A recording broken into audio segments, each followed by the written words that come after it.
Section 302 of IPC. What is Section 302 of IPC?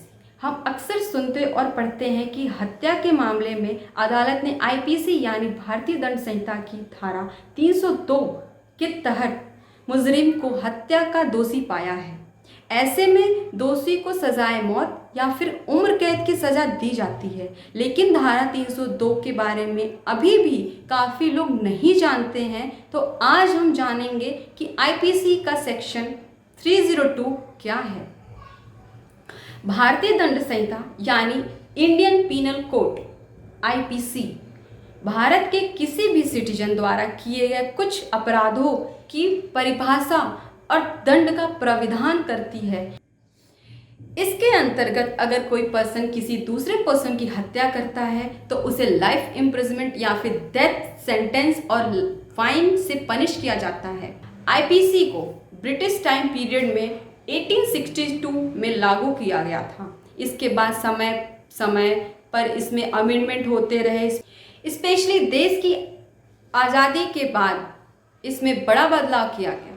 Pakistan और बांग्लादेश ने भी आईपीसी को ही अपनाया। उस समय आईपीसी को ब्रिटिश रूल के अंतर्गत आने वाले बर्मा, श्रीलंका, मलेशिया, सिंगापुर में भी लागू कर दिया गया था।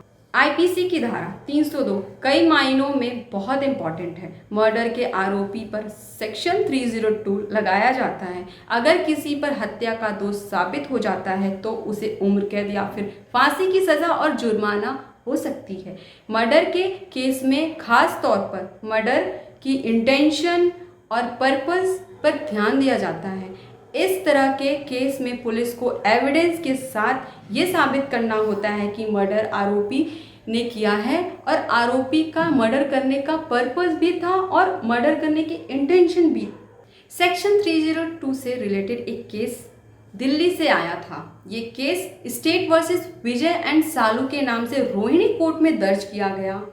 ये केस दिल्ली कोर्ट में 23 अप्रैल 2019 में आया था। इस केस में अक्यूज की मां अपनी पोती के साथ पड़ोस में एक संगीत फंक्शन में गई थी। उस समय अक्यूज ने अपनी पत्नी को कुल्हाड़ी से मार दिया था। उसे पुलिस ने वहीं से खून से रंगे कपड़ों में गिरफ्तार कर लिया था और इस केस में जज ने उस अपराधी को सेक्शन 302 के तहत ही सज़ा सुनाई थी।